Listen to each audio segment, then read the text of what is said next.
Shalom, praise the Lord. प्रभु आप सबको आशीष दे, अपने अनुग्रह अपने प्रेम से भर के रखे।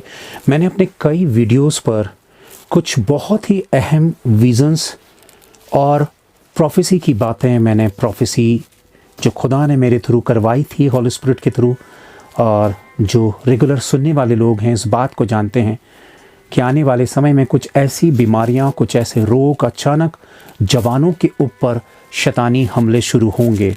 और वाकई जब आप अपने आसपास की दुनिया पे देख रहे हैं कि नौजवान जो हैं वो सबसे ज़्यादा बुरी से बुरी अचानक भयानक से भयानक बीमारी और रोगों की चपेट में आ रहे हैं।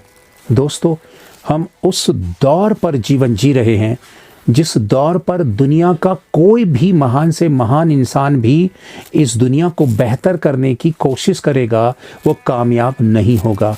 वो इसलिए क्योंकि परमेश्वर के तय किए हुए दिन और समय जब आरंभ होते हैं तब उसे कोई मनुष्य रोक नहीं सकता। और ये बाहरी संकेत इस दुनिया के लिए हैं, लेकिन मनुष्य की आंखों को अंधा कर दिया है संसार ने। और जब तक आपकी और मेरी मनसा यानी कि हमारी शारीरिक लालसाएं संसार पे रहेंगी, हम आत्मिक बातों को सुनने, समझने और ग्रहण करने पर अंधे रहेंगे। कई लोगों के लिए मसीहत सिर्फ एक नेम प्लेट के अलावा कुछ नहीं है, पर बहुत ही थोड़े हैं जो बुलाए हुए तो बहुत हैं पर चुने हुए थोड़े हैं, और थोड़े ही हैं जो परमेश्वर के राज्य में उठा लिए जाएंगे, जिनका रैप्चर होगा। पर क्या बहुत सारे लोग इस दुनिया पर भारी और भयानक और कठिन हालातों को फेस करने के लिए छूट जाएंगे?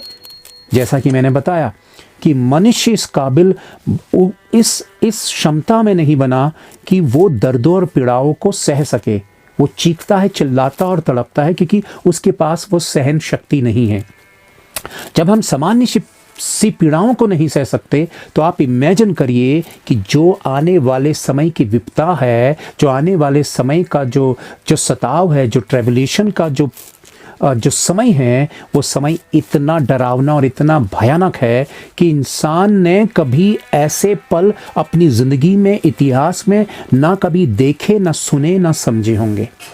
और आज हम उन कठिन हालातों का सामना कर रहे हैं जो इस दुनिया में पहले कभी हमने देखा सुना नहीं था।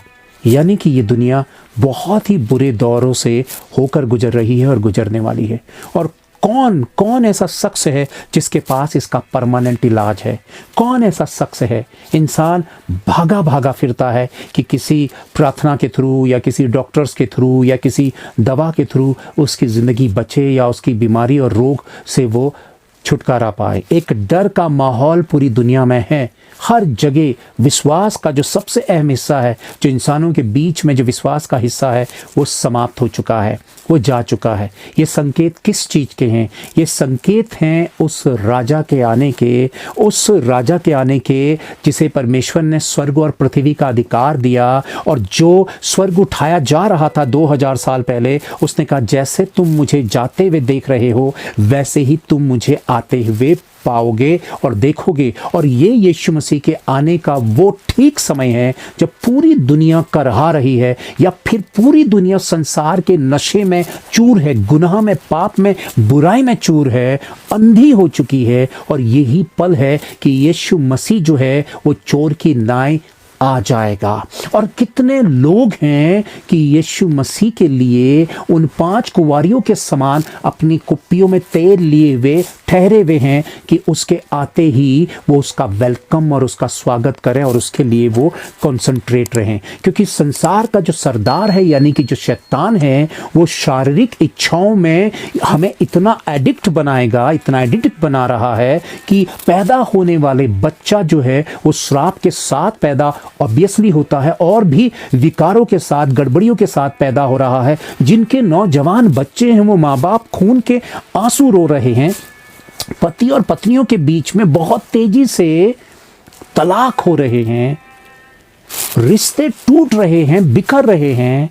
परिवार परिवार से नहीं रहे, समाज समाज सा नहीं रखा, हर एक व्यक्ति जलन कुड़न और नफरत की आग में झुलस रहा है। हर कोई एक दूसरे को सह नहीं सकता, मार काटने के लिए उसके अंदर जो है वो तूफान चलते हैं कि वो किसको मार डाले, किसको फाड़ खाए। यानी कि शैतानी स्वभाव की चरम सीमा इस वक्त पार हो चुकी है और बहुत थोड़े ही लोग हैं जो संघर्ष कर रहे हैं अपने आप को संभाले रखने का और इस कठिन दुनिया में नम्रता, दीनता और धैर्यता के साथ, यानी कि पेशेंस के साथ परमेश्वर का इंतजार कर रहे हैं और अपने आप को डरते और कांपते हुए परमेश्वर के सामने खड़े होने के काबिल बनाने का विश्वास जुटा पा रहे हैं। ये समय संसार को समेटने का नहीं है, क्योंकि एक क्षण पर जब जान हलक से निकलती है तो सारी दुनिया का जो कुछ भी आपने समेटा है वो यहीं छूट जाना है। कुछ भी मनुष्य साथ लेकर नहीं जाएगा। तो परमेश्वर के पास जाएगा क्या? आपका मन, आपकी सोच और आपके किए हुए काम का रिजल्ट, यानी कि किताबें खोली जाएंगी और उसमें देखा जाएगा कि आपने अपनी जिंदगी कैसे बिताई और आपने अपनी पूरी उम्र किया क्या है। और अगर आपके काम जो हैं परमेश्वर की इच्छा के अनुसार नहीं पाएंगे, जिस परमेश्वर ने बार बार आपको चेतावनी दी, जिसने आपको संकेत दिए, जो अपने लोगों के माध्यम से आपको सचेत कर रहा था, आपने अनदेखी की, आप अपनी अभिलाषाओं में, अपनी लालसाओं में, अपने ही संसारिकता के नशे में चूर थे, आपने अनदेखी की, तो आपके उस पुस्तक में लिखे हुए नाम के साथ आपके काम, आपके जीवन में वो भयानक दंड लेकर आएंगे। दुनिया की कोई ताकत, कोई दौलत, कोई भी सिफारिश उसे बचा नहीं सकती। तो दोस्तों, मूर्ख मनुष्य जो है वो रेत पर घर बनाता है, यानी कि वो अपना कंफर्ट देखता है, वो अपनी सेफ्टी, अपना कंफर्ट और अपना बेहतरी देखता है, यानी कि शारीरिक दुनिया का हिस्सा देखता है कि कहां से उसको सारी सहूलियतें मिले। और बुद्धिमान मनुष्य जो है वो चट्टान पर घर बनाता है, यानी कि वो एक कठिन जीवन जीते हुए संसार से अलग होता है तो वो कठिन जीवन जिएगा, और कठिन जीवन जीना ही चट्टान पर घर बनाना, यानी कि अपने आप को परमेश्वर के साथ डरते और कांपते हुए बनाए रखना। ये दुनिया जो है बहुत भयानक दिशा की ओर को बढ़ चली है। पूरी तैयारी स्वर्ग में हो चुकी है।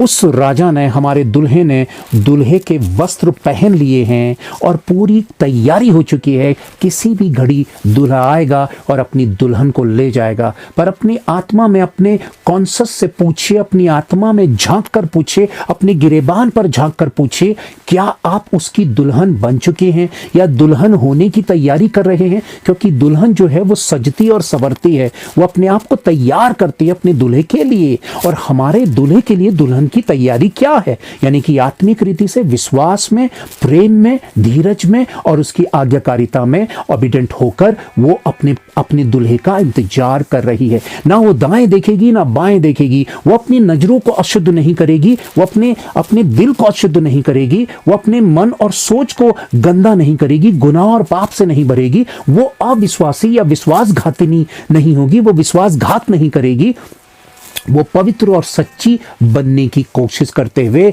अपने दूल्हे का इंतजार करेगी। और आपने, मैंने यही होना है। बहुत थोड़े हैं जो रैप्चर में उठा लिए जाएंगे और उनमें से आपकी और मेरी गिनती हो। प्रिय भाइयों बहनों, मेरा आप सबसे ये निवेदन है कि अपने आप को परमेश्वर के सामने रखिए, पश्चाताप करते हुए संसार से अपने आप को अलग करिए। वो काम जो आपको परमेश्वर का होने नहीं देते हैं उससे अपने आप को अलग करिए, क्योंकि वही काम आपको नर्क ले जाने के कारण बन जाएंगे। परमेश्वर के लिए अपनी एनर्जी, अपनी ताकत बचा के रखिए, ताकि जब आप समर्पित हों तो आप डूब के समर्पित हो। पवित्र आत्मा के द्वारा आप आत्मिकता की उस गहराई में जाए जहां पर आप परमेश्वर की महिमा आत्मा और सच्चाई से कर सकें, उस गुप्त हिस्से में, और परमेश्वर की उपस्थिति आप में आए और आप आत्मिकता की बारिश में भीग सके और उसकी महिमा कर सकें। यही परिस्थिति, यही स्थिति आपको परमेश्वर के सही डायरेक्शन में, सही पाथ में, सही दिशा में बना के रखेगी। जब तक आप प्रयत्न नहीं करेंगे, जब तक आप मेहनत नहीं करेंगे, तब तक आप उस हिस्से को नहीं पाएंगे। जब तक आप कोशिश नहीं करेंगे परमेश्वर के आत्मा के द्वारा प्रभु की नजदीकी में जाने की, हाथ पर हाथ रखकर आपको कुछ नहीं मिलेगा, हमें कुछ नहीं मिलेगा। प्रभु का आना बहुत नजदीक है। तय करना आपका काम है, मेरा काम है कि हम कहां पर हैं। क्या हम हुल्लड़ और शोर के बीच में अनदेखी कर रहे हैं अपनी, या फिर हम अपने गिरेबान पर झांक कर देखें कि वास्तव में मेरी मसीहत क्या वाकई परमेश्वर के सामने खड़े होने के काबिल है? क्या मेरी मसीहत वास्तविक मसीहत है, या फिर शोर मचाने वाली है और भीतर से खोखली और बेजान है? ये विचारना आपका काम और मेरा काम है। प्रभु का आना बहुत नजदीक है। समय रहते हुए आपको मुझे इन बातों को समझना है। प्रभु के नजदीक आइए। प्रभु का आगमन बहुत नजदीक है। हमारा रैप्चर बहुत नजदीक है। प्रभु आप सबको आशीष दे। Thank you. Praise the Lord.